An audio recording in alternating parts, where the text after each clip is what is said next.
வணக்கம். Welcome to கதை திரட்டு. இந்த வீடியோவில் நம்ம என்ன கதை கேட்க போகிறோம்னா, நீ இல்லாமல் நான் இல்லை கதையின் 7வது பகுதி. நம்ம சேனலை இது வரைக்கும் சப்ஸ்கிரைப் பண்ணாதவங்க சப்ஸ்கிரைப் பண்ணுங்க. பக்கத்தில் இருக்கிற பெல் ஐகானை கிளிக் பண்ணி ஆல்ங்கிற ஆப்ஷனை ப்ரெஸ் பண்ணுங்க. ஸோ தட் நான் போடுற கதைகளை உடனுக்குடனே நீங்கள் கேட்கலாம். வாங்க கதைக்குள்ளே போகலாம். கார்த்திக்கை பற்றி ஷைலு சொல்ல சொல்ல சுரேஷின் மனதில் ஒரு நெருடல் ஏற்பட, இந்த பெயரை கேள்விப்பட்டிருக்கிறேனே, எங்கே எங்கே என்று ஞாபக அடுக்குகளில் துழாவ, உண்மையில் அந்த கார்த்திக் அதிர்ஷ்டக்காரன்தான் என்ற யோசனையில் உழன்று கொண்டிருந்தான். பதில் சொல்லாமல் சிலை மாதிரி அமர்ந்திருந்தவனிடம், உங்களை ஏமாற்றிவிட்டேன் என்ற கோபமா என்று ஒரு குழந்தையின் பயத்தோடு கேட்டவளை பார்த்து சட்டென்று சிரித்தான். கண்டிப்பா இல்லம்மா, இதுல ஊன் தவறு ஏதும் இல்லை. உன்னை கேட்காமல் நாங்களே பேசிக்கொண்டது தவறுதானே என்று அவளை சமாதானப்படுத்த மனது நிம்மதியடைந்தாலும், சாரி சுரேஷ், உங்களை ஹர்ட் பண்ணிட்ட என்றாள் கண்களில் நீர் துளிக்க. அவள் கண்ணீரை கண்டு அடிபட்டவனாக, இல்ல ஷைலு, நான் தான் உன்னை ஹர்ட் பண்ணிட்டேன். உன் மனசுல ஏற்கனவே உள்ள காதல் தெரியாம உன்னிடம் இந்த மாதிரி கேட்டதற்கு என்னை மன்னிச்சிடு என்றதும் அவனின் நேர்மை அவனின் மேல் உள்ள பாசத்தை பலப்படுத்தியது. சரி, அதை அப்புறம் பார்த்துக்கலாம். நான் உன் கார்த்திக்கை பார்க்க முடியுமா? ஏன்னா நீ சொல்வதை வைத்து பார்த்தால் உனக்கு ஏற்றவர் என்றாலும் உன் பர்சனாலிட்டிக்கும் ஏற்றவரான்னு பார்க்க ஆசை என்று அவன் விருப்பத்தை வெளியிட்டான்.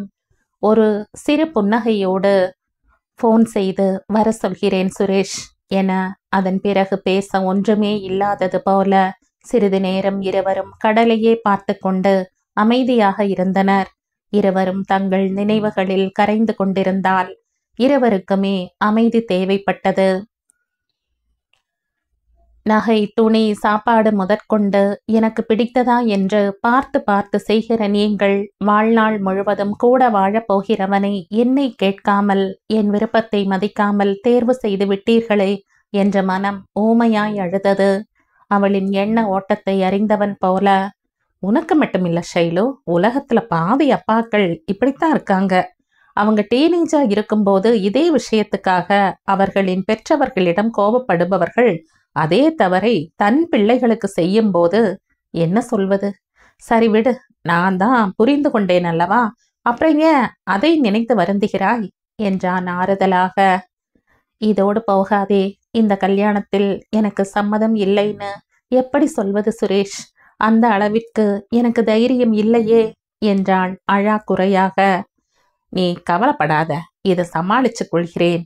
இதனால் உனக்கு எந்த பாதிப்பும் வராம பார்த்துக்கிறேன் என்றான் ஒரு முடிவோடு.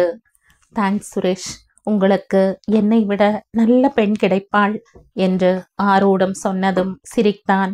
வழக்கம் போல அன்றிரவு கார்த்திக்கு ஃபோன் செய்தவள் சுரேஷ் பேசியதையும் அவனிடம் தங்கள் காதலை பற்றி கூறியதையும் சொன்னவள். சுரேஷ் வர சொன்னதை சொல்லவும் கார்த்திக்கிடமிருந்து சற்று நேரம் பதிலே இல்லை. என்ன கார்த்திக், பதிலே இல்ல?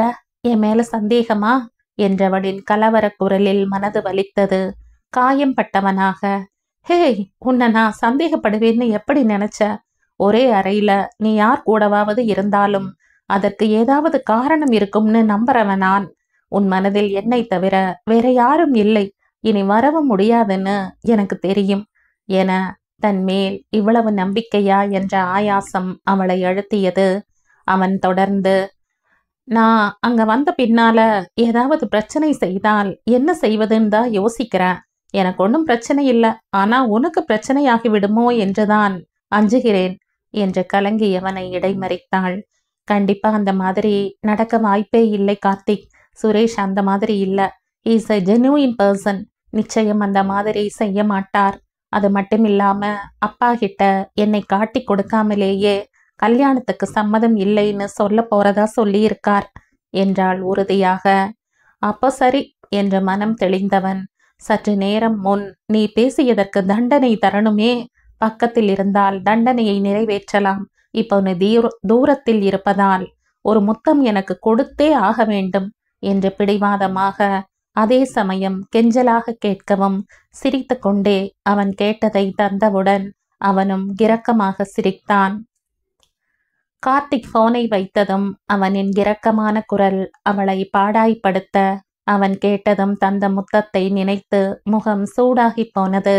அவன் மார்பில் முகம் புதைக்க வேண்டும், அவனுடன் கை கோத்து நடக்க வேண்டும் என்ற ஆசைகள் பேரலைகளாக எழுந்ததும், நாளை வருகிறேன் என்று சொன்னாரே, எப்போது விடியும், அவனை எப்போது பார்ப்போம் என்ற ஏக்கத்தில் காத்திருக்க ஆரம்பித்ததை நினைத்து அவளுக்கு ஆச்சரியமாக இருந்தது.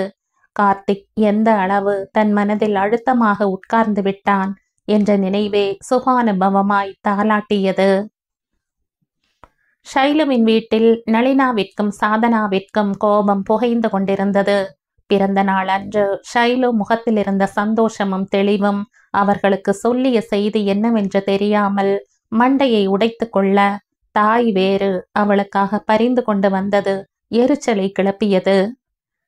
ஷைலு யாரையாவது காதலிக்கிறாளா என்று நளினாவின் மனதில் எழுந்த சந்தேகம் வார்த்தை வடிவில் தங்கையிடம் கொட்ட, சேச்ச இருக்காது நல்லி, யாரையும் காதலிக்காத போதே அவளை வறுத்தெடுத்தோம், அதில் அவளுக்கு காதல் என்ற வார்த்தையே நினைக்க பயப்படுவா என்றாள் திருப்தியான புன்னகையுடன். You are correct. ஆனா நேத்து அவ முகத்தில் இருந்த சந்தோஷம் தெளிவு வர காரணம் என்னவா இருக்கும்? நாம இருக்கிற வரை எது பேசினாலும் பூனை மாதிரி பயந்து நடுங்கிறவ ஊருக்கு போயிட்டு வர்றதுக்குள்ள எப்படி மாறினா புரியலையே என்றாள் குழப்பமாக. இப்ப ஊருக்கு போய் நிம்மதியா வேற இருக்கா. இந்த அத்தை அவளை தலையில வச்சு கொண்டாடும். அதுவும் சுரேஷ் அவளை பார்த்தாலே வழிவா என்ற வயிறு காந்த சொல்லி கொண்டிருந்தவளின் எரிச்சலில், ஏய் சது, உனக்கு விஷயம் தெரியுமா? சுரேஷுக்கும் ஷைலவுக்கும் கல்யாணம் செய்ய நம்மை பெற்றதுங்க முடிவு செஞ்சிருக்காங்க என்று ஒரு டின் பெட்ரோலை ஊற்ற அது மேலும் திகு திகுவென்று பற்றி எரிந்தது. ஹோ, அதான் பொண்ணுக்கு வக்காலத்தா என்றவளின் முகம் ஆத்திரத்தில் அஷ்ட கோணலாக மாற, அதாண்டி நாம இருக்கும்போது இப்ப அவளுக்கு கல்யாணம் முக்கியமா? இருக்கட்டும், அப்பா கிட்டத பத்தி 4 வார்த்தை நறுக்குன்னு கேட்கறேன் என்று சினம் மேலோங்க அவசரப்பட்ட தங்கைக்கு, கொஞ்சம் பொறு நல்லி, கல்யாண பேச்சு எடுக்கும்போது கேட்கலாம், இப்ப வேண்டாம் என தங்கையின் ஆலோசனையை கேட்டதும் கோபம் பொங்கிய பாலில் நீர் தெளித்தது போல புஷ் என்று வடிய, நீ சொல்றதும் சரிதான் என்ற எரிச்சலுடன் அமைதியானாள்.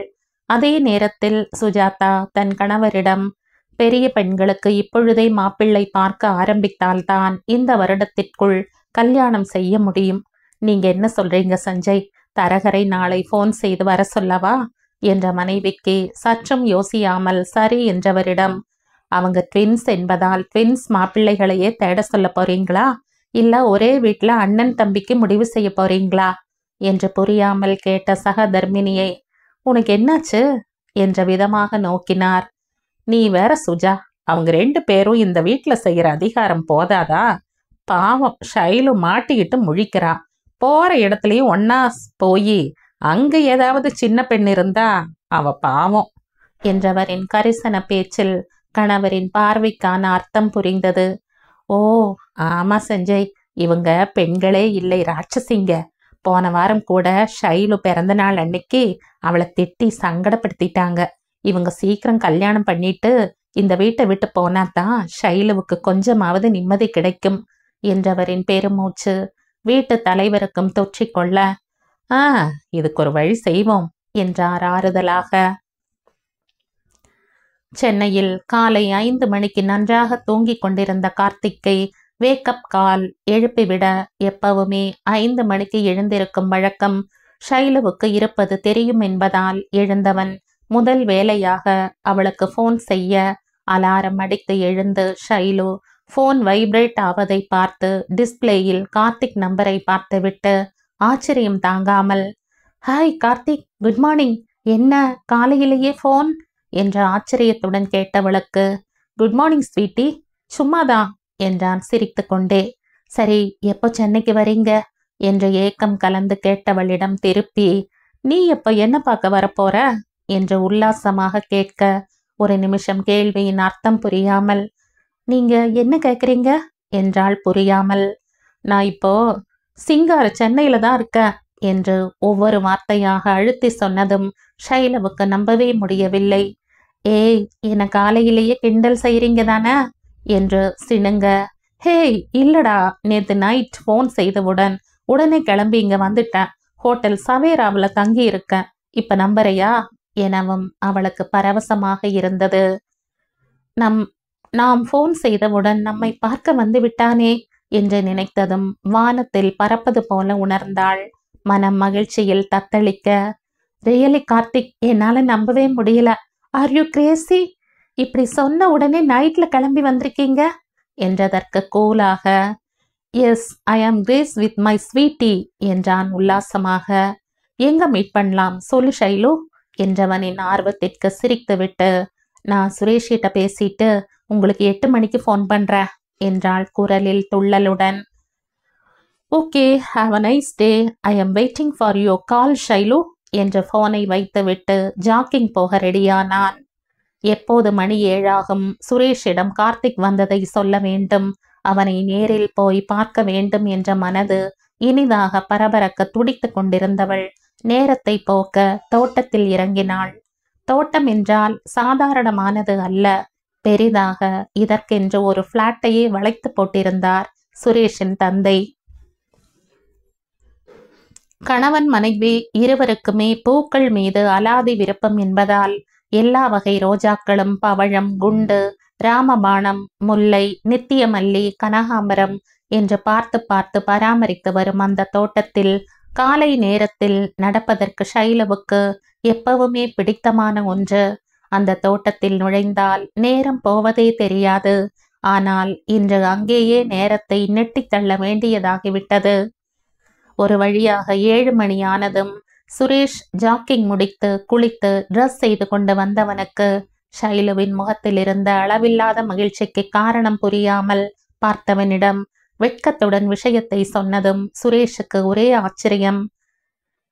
நேத்து நைட்டு தான் ஷைலு ஃபோன் செஞ்சிருப்பா, அதுக்குள்ள அவன் இங்க வந்து தங்கி ஃபோன் செய்து காத்திருக்கான்னா அவன் எந்த அளவுக்கு ஷைலுவை நேசிக்கிறான் என்ற வியப்பு. என்ன சுரேஷ் யோசனை? இப்ப உங்களுக்கு வேலை இருக்கா? கார்த்திக்கை எப்ப போய் பார்க்கலாம் என்ற அவளின் ஆவல் கலந்த அவசரத்தை கண்டு சிரித்தான். Okay okay, relax. நான் என் வேலைய இப்ப கொஞ்சம் தள்ளி வச்சுட்டு உன் கூட வர, நீ போய் ரெடி ஆகிட்டு வா என அவனுக்கு நன்றி புன்னகையை பரிசளித்து விட்டு சென்றவள் இளம் பச்சையில் கோல்டன் கலரில் பூ போட்ட பிரிண்டட் சில்க் புடவையும் அதற்கு மேட்சாக கோல்டன் கலர் ஹாஃப் ஸ்லீவ் பிளவுஸும் அணிந்து வெளியே வந்தபோது சுரேஷுக்கு அவள் தங்க பதுமையாக தெரிந்தாள்.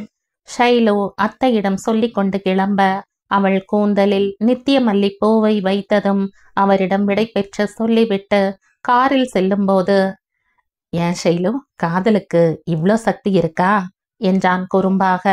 அந்த கேள்வியின் உள் அர்த்தம் புரியாமல் அவன் முகத்தை கேள்வியாக பார்க்க, நீ எங்க வீட்டுக்கு வந்த இந்த 10 நாள்ல இதுவரைக்கும் ஒரு மலர்ச்சியை உன் முகத்துல பார்த்ததே இல்ல என்றதும் ஒரு நிமிடம் வாடினாலும் கார்த்திக்கின் நினைவில் முகம் வெட்க புன்னகை பூசிக்கொண்டது.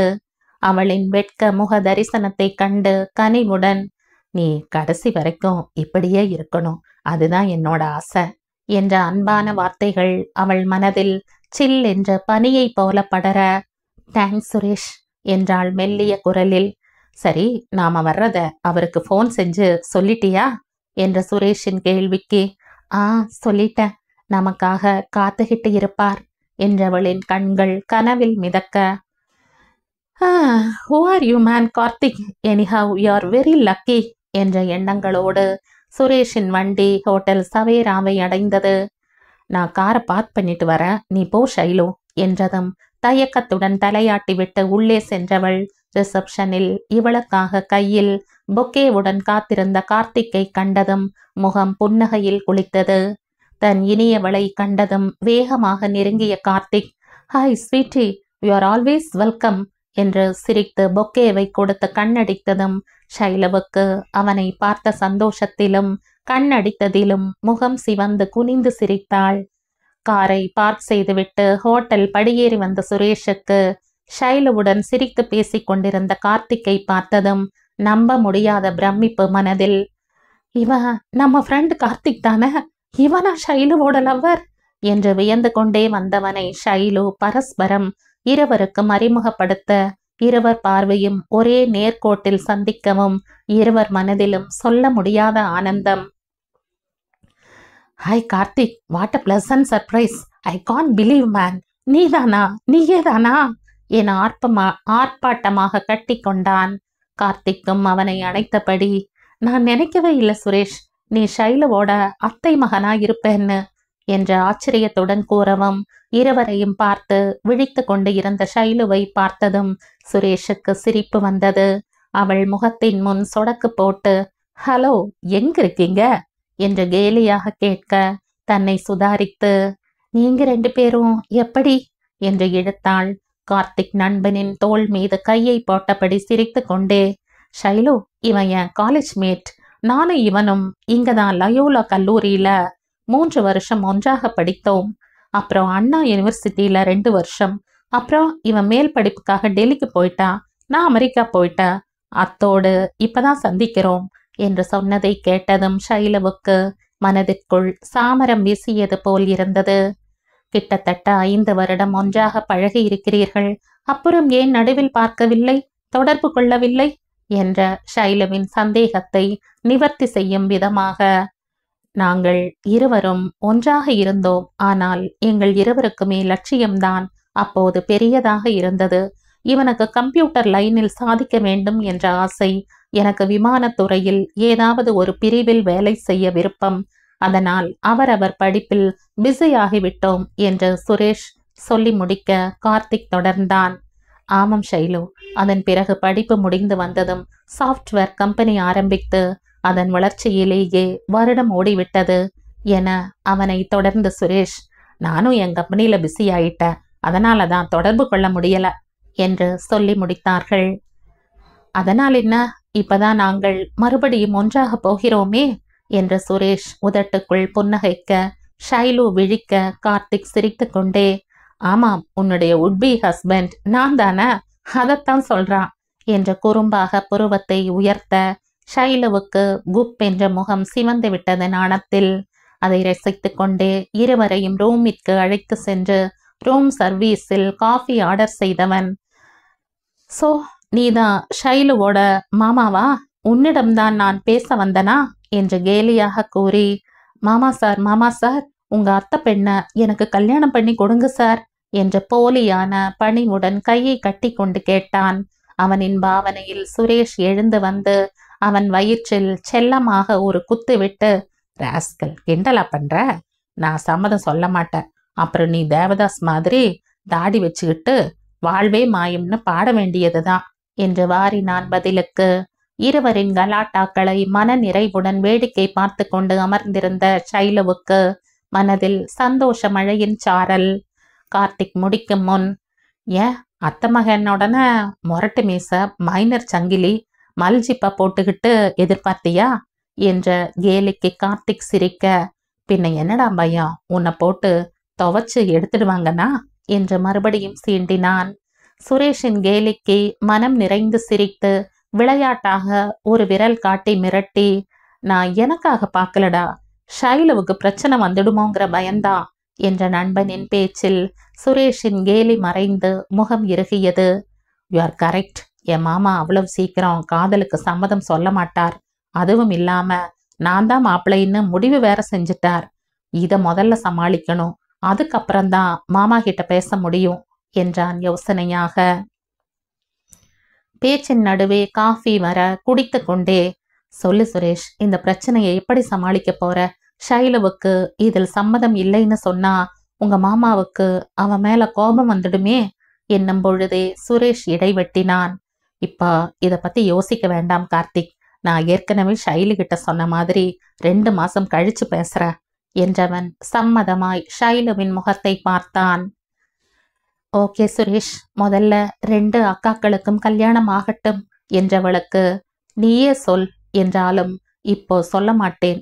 அந்த 2 பெரிய பிசாசுகளுக்கும் கல்யாணம் முடிஞ்ச பிறகு சொன்னா ஒருவேளை மாமா சம்மதிக்கலாம் என்று பேசிக்கொண்டே சென்றவனை இடைமறித்தான் மற்றவன். ஏன் சுரேஷ், அவங்க 2 பேரும் ஏன் இந்த அளவுக்கு மோசமா பிஹேவ் பண்றாங்க? ஷைலு அவங்களோட கூட பிறந்த தங்கச்சி தானே என்றான் சந்தேகமாக. நண்பனின் கேள்விக்கு ஒரு பெரிய மூச்சை எடுத்துவிட்டு, இந்த கேள்வியை நீ மட்டும் இல்லடா, அவங்க ஷைலு கிட்ட நடந்து கொள்ற முறையை பார்த்து நிறைய பேர் கேட்டுட்டாங்க. என்னன்னு சொல்றது, மாமாவுக்கு பிறந்த மூத்த பெண்கள் அவர்கள், அதுவும் ட்வின்ஸ் என்பதால் ஏக செல்லம். எந்த நேரத்துல என்ன கேட்டாலும் கிடைக்கும். கிட்டத்தட்ட 8 வருஷம் அந்த சுகபோகத்தை அனுபவிச்சவங்களுக்கு ஷைலு பிறந்ததும் அதெல்லாம் கொஞ்சம் குறைய ஆரம்பிக்க, இதுக்கெல்லாம் காரணம் ஷைலு தாங்கிற ஆத்திரம் அவன் மேல வெறுப்பா மாறிடுச்சு. அதுவும் ஷைலு அவங்கள விட அழகாகவும் நல்ல கலராகவும் இருக்க இன்னும் ஆத்திரமும் வன்மமும் வளர்ந்துகிட்டே வந்தது. ஷைலுவும் அவர்களின் பொறாமைக்கு தீனி போடுற வகையில பொறுமை, நிதானம், சொந்தங்களை உபசரிக்கிற பாங்கு, மரியாதையான பேச்சு என மொத்த உருவமாக வளர்ந்துவிட, இதெல்லாம் சொந்தங்களிடம் இடையே இவள் மேல் அன்பையும் மரியாதையையும் வளர்த்தது. ஷைலு மாதிரி நீங்கள் இல்லையேன்னு சொந்தங்கள் பேசவும், அதற்கும் இவள்தான் காரணம் என்கிற ஆத்திரம் இருவரையும் இவளுக்கு பரம விரோதியாக்கி விட்டது. ஒரு நிமிடம் யோசித்திருக்கலாம். அதிகாரத்தாலும் பணத்தாலும் யாரையும் வளைக்க முடியாது, குணத்தால் மட்டுமே ஒருத்தரை தன்பால் ஈர்க்கலாம்னு. ஆனால் அவர்களோ எதையும் புரிந்து கொள்ளாமல், தன் குணத்தை மாற்றிக்கொள்ள விரும்பாமல் இவளின் மேல் துவேஷத்தை காட்டி துன்புறுத்துவார்கள். கொஞ்ச நாளைக்காவது இவள் சந்தோஷமாக இருக்கட்டுமே என்ற எண்ணத்தில் ஒவ்வொரு விடுமுறைக்கும் எங்கள் வீட்டுக்கு அத்தை அனுப்பி விடுவார்கள். எங்கள் வீட்டில் பெண் குழந்தை இல்லையாதலால் ஷைலுதான் செல்லம் என்றான் மனபாரத்துடன். சுரேஷ் சொல்வதை தலை குனிந்தபடி கேட்டுக்கொண்டிருந்த ஷைலுவின் கண்களில் தன் இரக்கத்தில் கண்ணீர் குளம் கட்டியது. அவன் அமைதியாக அமர்ந்திருப்பதை கண்ட இருவரும் புரியாமல் பார்வை பரிமாற்றம் செய்து கொள்ள, கார்த்திக் எழுந்து வந்து அவள் பக்கத்தில் அமர்ந்து அவளின் கையை எடுத்து தன் கையில் சிறையெடுத்தான். அப்பொழுதும் அவள் அமைதி காக்கவே, என்னடா அமைதியா இருக்க என்ற ஒரு விரலால் அவள் முகத்தை நிமிர்த்த, அவள் கண்களில் நீரை கண்டதும் இருவருமே ஏக காலத்தில் பதறிப்போனார்கள். சுரேஷ் அவள் அருகில் மண்டியிட்டு அமர்ந்து, நீ ஏன் அவங்களையே நினைச்சு அழற? கடவுள் ஒரு கதவை சாத்தினா இன்னொரு கதவை திறப்பார். அந்த மாதிரி உனக்கு நல்ல சகோதரிகள் இல்லாம இருக்கலாம், ஆனா ஒரு நல்ல எதிர்கால துணையாய் கார்த்திக் உனக்கு கிடைச்சிருக்கான். நிச்சயம் நல்ல துணையா இருப்பான் என்றான் ஆறுதலாக. அவனை தொடர்ந்து, அவங்களுக்கு உன் அருமை தெரியல, ஒரு நாள் கண்டிப்பா புரிந்து கொள்வாங்க, அழாதடா ப்ளீஸ் என்ற கார்த்திக்கின் ஆறுதலுக்கும் ஷைலுவின் கண்ணீர் செவி சாய்க்கவில்லை. அவர்கள் புரிந்து கொள்ளும் வரை நீ இப்படி உன்னையே அழுகையில கரைத்து கொள்ளணுமா? இப்ப உனக்காக காத்திருக்கும் சந்தோஷத்தை அனுபவி ஷைலுமா என்று எடுத்து சொல்லியும் கண்ணீர் நிற்காமல் இருப்பதைக் கண்டு சற்று எரிச்சல் கலந்த கோபத்தில், அவங்க உன் மேல அன்பா இல்லைன்னு கவலைப்பட்டு கண்ணீர் விடும் அளவுக்கு உன் கண்ணீருக்கு தகுதியானவங்க அல்ல, அதை நீ மறக்காத என்றான் சீரலாக. அவனின் சீற்றத்தில் சட்டென்று கண்ணீர் நின்று சுரேஷை விழி அகல விதிர்ப்புடன் நோக்க, கார்த்திக் அவளின் பார்வையை புரிந்து அவளின் கையை மென்மையாக அழுத்தி, நீ அழறத தாங்க முடியாத ஆதங்கத்துல கோபமா பேசிட்டான், நீ பயப்படாத என்றான் சமாதானம் செய்யும் விதமாக. சாரிம்மா, நாங்க எல்லாரும் உனக்கு இருக்கும்போது உன்னை பத்தி கவலைப்படாதவங்களை நினைச்சு நீ ஏன் கவலைப்படணும் என்கிற ஆத்திரத்துல பேசிட்டேன் என்ற சுரேஷின் கனிவான பேச்சில் ஷைலுவின் முகம் தெளிந்து ஒரு குட்டி புன்னகை எட்டி பார்த்தது. அப்பா, இதான் நல்லா இருக்கு என்று அவளின் கன்னத்தை தட்டிவிட்டு, சரி கார்த்திக், மணி 10 ஆயிடுச்சு, நான் ஆபீஸ் போயிட்டு 5 மணிக்கு வரேன், அது வரைக்கும் நீங்க பேசிக்கிட்டு இருங்க என்று எழுந்தவன் ஷைலுவிடம் சொல்லிவிட்டு கிளம்பினான். சுரேஷுடன் வெளியே வந்த கார்த்திக், ஏண்டா ஷைலு கிட்ட இவ்வளோ ஹார்ஷா பேசுன? பார், அவ பயந்துட்டா என்றான் சற்று கோபத்துடன். இல்ல கார்த்திக், அவ அழுதான் எனக்கு கஷ்டமா இருக்கு, அதை நிறுத்தத்தான் இப்படி பேசுன, நீ ஏதும் தப்பா நினைச்சுக்காத. அவ சின்ன வயசுல இருந்தே நிறைய மனசளவுல வேதனைகளை அனுபவிச்சுட்டு வரா, அது அவ்வளோ சீக்கிரம் சரி ஆகாது. நீதான் அவ மனசுல இருக்கிற வேதனையை மறக்கடிச்சு சந்தோஷமா மாத்தணும், செய்வியா கார்த்திக் என்று அவனின் அன்பை ஷைலுவுக்காக யாசகமாய் வேண்டி நின்றான். ஹே, என்னது முட்டாள்தனமா கேக்குற? அவன் என் உயிரிடா, எந்த கஷ்டமும் அவளுக்கு வராம நான் பத்திரமா பாத்துக்குவேன். ஆனா கல்யாணம் வரைக்கும் நீதான் பாத்துக்கணும். கல்யாணத்துக்கு அப்புறம் அந்த வேதனையை கண்டிப்பா அவன் மனசுல இருந்து நீக்கிடுவேன், கவலைப்படாத என்று உறுதியளித்தான். கார்த்திக்கின் உறுதியான பேச்சில் மனம் தெளிய, தேங்க்ஸ் கார்த்திக், இது போதண்டா எனக்கு என்றவன்.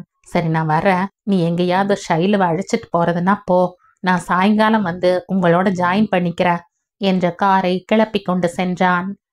நண்பனை வழி அனுப்பிவிட்டு ரூமுக்கு சென்றவன் ஜன்னல் பக்கம் திரும்பி நின்றிருந்த ஷைலுவையே கண் இமைக்காமல் யோசனையுடன் பார்த்து கொண்டிருந்தான். முதுகில் ஊசி குத்தியதை போல உணர்ந்தவள் திரும்பி கார்த்திக்கை பார்த்து பார்வையாலேயே என்ன என்று கேட்க, அவளுடைய கவிதை பேசும் விழிகள் அவனுக்கு 1000 கதைகளை சொல்ல அதன் அழகில் சொக்கி நின்றான். மெல்ல அவள் அருகில் வந்து அவளை சோஃபாவில் அமர வைத்து அவளின் கையை எடுத்து கார்த்திக் தன் கையுடன் கோர்த்து கொள்ளவும் ஷைலுவுக்கு உடம்பில் மின்சாரம் பாய்ந்த மாதிரி ஒரு இனிய அதிர்வு. அதை கவனித்தவன், என்னடா ஏன் ஒரு மாதிரியா இருக்க என்று பூஞ்சிறகால் வருடுவது போல் கேட்கவும் கண்ணை மூடிக்கொண்டு ஒன்றும் இல்லை என்ற தலையசைத்தாள். மூடிய அவள் கண்களில் முத்தமிட்டு கார்த்திக் அவள் விரல்களை வருடியவாறே, இப்படியே இருந்துடலாம் போல இருக்குடா, உன்னை பார்க்காத இந்த 10 நாட்கள்ல சரியான தூக்கம் இல்ல, சாப்பிடவும் பிடிக்கல, எனக்கே ஆச்சரியமா இருக்கு என் நிலைமைய நினைச்சு. அடலசன் பருவத்துல கூட என் லட்சியம்தான் பெருசா இருந்தது, காதல் மேலையெல்லாம் ஈர்ப்பு இருந்ததே இல்ல என ஷைலுவின் விழிகள் அவன் முகம் நோக்கி மலர்ந்தது பரவசத்தில். ஆமாம் ஷைலு, 3 மாசம் முன்னாடி நான் இப்படி இருப்பேன்னு யாராவது சொல்லியிருந்தா கூட நான் சிரிச்சிருப்பேன். ஆனா இப்போ நான் ஏன் ஷைலு இப்படி மாறிட்டேன் என கார்த்திக் தாபத்துடன் பேசுவதை கேட்டுக்கொண்டே அவன் தோள் மீது தலை சாய்த்து அமர்ந்திருந்தாள். உங்கிட்ட என்னை ஈர்த்தது நிச்சயம் அழகு இல்ல, ஏதோ ஒண்ணு, அது என்னன்னு சொல்ல தெரியல. நீ என் மனைவியா வந்திருந்தா நான் சந்தோஷமா இருப்பேன்னு இல்ல, இப்படியே உன்னை தினம் பார்த்து பேசிட்டு இருந்தாலே போதும், என் வாழ்நாளை சந்தோஷமா கழிச்சுடுவேன் என்றான் காதலுடன் அவள் முகத்தை நோக்கி. அவனின் பேச்சை கேட்டு அவன் முகத்தையே பார்த்து கொண்டிருந்தாள். பேசும் மொழி அறியாதவள் போல். சிறிது நேரம் மௌனத்திற்கு பிறகு, சுரேஷ் சொன்ன மாதிரி நான் ரொம்பவே கொடுத்து வச்சவள்தான். உங்களை மாதிரி அன்பான எதிர்கால கணவர் மாமியார் மாமனார் கிடைக்க என்று சிறு இடைவெளி விட்டு, I love you so much Karthik என்ற கண்களில் காதல் வழிய அவன் கைகளை எடுத்து தன் இரு கன்னத்திலும் வைத்து கொள்ள அவளின் மென்மையான தொடுகையால் உணர்ச்சி வசப்பட்டவனாக அவளை அருகில் இழுத்து அவள் இதழில் முத்தமிட்டான். சட்டென்று ஷைலுவுக்கு தன் பெண்மை விழித்து கொள்ள அவனிடமிருந்து விலக அவளின் உணர்வுகளை புரிந்து கொண்டவன் தன்னிடமிருந்து விலக்கி விழி எடுக்காமல் பார்த்து கொண்டு நின்றான். என்ன கார்த்திக், எவ்வளவு நேரம் இப்படியே பாப்பீங்க என்றவளுக்கு வெட்கத்தில் வார்த்தைகளுக்கு பதில் வெறும் காற்றுதான் வந்தது. அவளின் வெட்கத்திற்கு வசீகரமாய் சிரித்து, பேசும் வார்த்தையை விட பேசாத வார்த்தைகளுக்கு சக்தி அதிகம், அதுவும் காதலுக்கு மௌன மொழிதான் சிறந்தது என்று சொல்லி அவள் கன்னத்தில் தட்டி, சரிவா வெளியே போகலாம் என்றான். மயக்க உணர்வுகளிலிருந்து விடுபட்டு மென்மையாக புன்னகைத்து அவனுடன் கிளம்ப ரிசப்ஷனிஸ்டிடம் நாளை காலை 5 மணிக்கு பெங்களூர் ஏர் டிக்கெட்டும் ஹோட்டல் ரூமும் புக் செய்ய சொல்லிவிட்டு ஷைலுவுடன் கிளம்பினான். ஷைலு, நீ இதுவரைக்கும் பூ வச்சு நான் பார்த்ததே இல்லை, இன்னைக்கு என்ன திடீர்னு பூவெல்லாம் அமர்க்களமா வந்திருக்க? என்னை கவுத்துடாதடா, ஏற்கனவே உன்னை பார்த்தாலே நான் என் காட்டுப்பாட்டுல இருக்க முடியறதில்ல, இப்படி வேற வந்தீனா நான் காலிதான் என்றவனின் குறும்பிற்கு சிரிப்புடன் தலையை குனிந்தவளுக்கு ரூமில் நடந்த விஷயங்களை நினைத்து முகம் மருதாணியை பூசிக்கொண்டது. அவளின் முக சிரிப்பு கார்த்திக்கின் சிரிப்பை மேலும் பெரிதாக்க உல்லாசமாய் சிரித்தவனின் தோளில் தட்டி, சும்மாருங்க கார்த்திக் என்றாள் கொஞ்சலாக. அவளின் கொஞ்சலை ரசித்து சிரித்து, hey you look very gorgeous, I like it, ஒரு தேவதையே என் கூட கார்ல வர மாதிரி இருக்கு என்றான் இரக்கமான குரலில். அவனின் புகழ்ச்சியில் மேலும் வெட்கத்தை கொண்டு வர, ஐயோ கார்த்திக் ப்ளீஸ் போதும், வேற ஏதாவது பேசுங்க என்ற கெஞ்சவும் தலையை ஒரு கையால் கோதிக்கொண்டே சிரித்தவன், சரி இப்ப நம்ம எதிர்காலத்தை பத்தி பேசலாமா என்று கேட்டுவிட்டு, நம்ம கல்யாணத்துக்கு அப்புறம் என்ன செய்யறதா இருக்க? ஐயாவோட அந்தப்புறத்துல இருக்கிற ஐடியாவா, இல்ல நம்ம கம்பெனியை நிர்வாகம் செய்ய போறியா என்றான் பாதி கிண்டலும் பாதி சீரியஸாகவும். அவனின் முதல் பாதி கேள்விக்கு சிரித்து விட்டு, எனக்கு வீட்டுல இருக்கிறத விட ஆபீஸ்ல வேலை செஞ்சா நல்லா இருக்கும் கார்த்திக் என்ற அவளின் விருப்பத்தை மதித்து, கண்டிப்பா உன் ஆசையை நிறைவேற்றுறேன் என்றான் அவளின் கையை அழுத்தி. முதலில் ஆபீஸ் சென்று அவளை ரெஸ்ட் ரூமில் அமர வைத்துவிட்டு தன் கேபின் சென்று வேலைகளை முடித்து கொண்டு வந்ததும் ஷைலுவின் விருப்பப்படி அஷ்டலட்சுமி கோவிலுக்கு சென்றார்கள். ஷைலு தன் பிரார்த்தனையை உருக்கமாக கடவுளின் முன் வைக்க அவளையே பார்த்து கொண்டிருந்த கார்த்திக் தரிசனம் முடிந்து பெசன் நகர் பீச்சுக்கு சென்று அமர்ந்ததும், என்ன ஷைலு வேண்டிக்கிட்ட என்றான் ஆர்வம் தாங்காமல். மெல்ல புன்னகைத்து, அதெல்லாம் கார்த்திக் என்ற பெயர் உடையவரிடம் சொல்லக்கூடாதுன்னு ஐதீகம் என்று குறும்புடன் நமட்டு சிரிப்பு சிரிக்க, ஓ இது மட்டும் சொல்லக்கூடாதா அல்லது என்ற குறும்பாக இழுத்து, கார்த்திக் என்பவன் கிட்ட ஐ லவ் யூன்னு கூட சொல்லக்கூடாதா என்று பதிலுக்கு மடக்கினான். அவனின் குறும்பை ரசித்து சிரித்து, ஹே ஆள விடுங்கப்பா, உங்ககிட்ட என்னால ஜெயிக்க முடியாது என்று தோல்வியை ஒப்புக்கொண்டவள், வாங்க கார்த்திக், கடல் அலையில நடந்துட்டு வரலாம் என்று அழைத்தாள் பேச்சை திசை மாற்ற. தேவியார் அழைத்தார் என்றால் வராமல் இருப்பேனா என்று குறும்பாக பேசிக்கொண்டே எழுந்து பேண்டில் ஒட்டியிருந்த மணலை தட்டிவிட்டு ஷைலுவுடன் நடந்தான். அலையில் கொஞ்ச நேரம் விளையாடிவிட்டு அப்படியே அலையின் ஓரத்தில் நடக்க ஆரம்பிக்க இருவர் கைகளும் தானாக கோர்த்து கொள்ள தன்னை மறந்தவர்களின் மேல் ஒரு குழந்தை வந்து மோதவும் சுய நினைவு வந்து சிரித்து கொண்டே காருக்கு திரும்ப கார்த்திக்கின் செல்போன் ரிங்கியது. ஷைலு, இப்ப எப்படி இருக்கடா என்ற சுரேஷின் விசாரிப்பிற்கு, now she is normal and very happy, we enjoying every moments என்றான் முகம் விகசிக்க. தட்ஸ் குட், என்ஜாய் என்றவனை, எங்களோட ஜாயின் செய்துக்கிறையா சுரேஷ் என அழைக்க, நோ வே, இங்க நிறைய வேலை இருக்கு, ஈவினிங் மீட் பண்ற என்று போனை வைத்து விட்டான். சுரேஷிடம் பேசிவிட்டு தி நகரில் மல்டி குசைன் ரெஸ்டாரண்ட்டுக்கு சென்று, என்ன ஷைலு சாப்பிட்ற, சைனீஸ் வேணுமா இல்ல சவுத் இந்தியா ஐட்டம்ஸ் அல்லது கான்டினென்டல் வேணுமா என்றான். எனக்கு எதுவா இருந்தாலும் ஓகே கார்த்திக் எனவும் பேரரை அழைத்து சைனீஸ் உணவு ஆர்டர் செய்துவிட்டு, நீ சமைப்பியா ஷைலு என்றவனுக்கு, கொஞ்சம் சமைப்பேன் என்றவள், உங்களுக்கு சமையல் பத்தி தெரியுமா கார்த்திக் என்றாள் ஆர்வமாக. நல்லா சுடுதண்ணி வைப்பேன் என்று சிரிக்காமல் கேலியாக கூற ஷைலு சிரித்துவிட்டு, ஆமா ரொம்பவே கஷ்டமான வேலைதான் என்று கிண்டல் செய்துவிட்டு, நீங்க தனியாத்தானே அமெரிக்காவில் இருந்தீங்க, அப்ப எப்படி சாப்பாட்டுக்கு சமாளிச்சீங்க என்றாள் சந்தேகமாக. அது ஒரு கொடுமை, ஆரம்பத்துல ரொம்பவே கஷ்டப்பட்ட, 3 மாசம் டின் ஃபுட்டு வச்சு சமாளிச்ச, நாளாக நாக்கே செத்து போச்சு.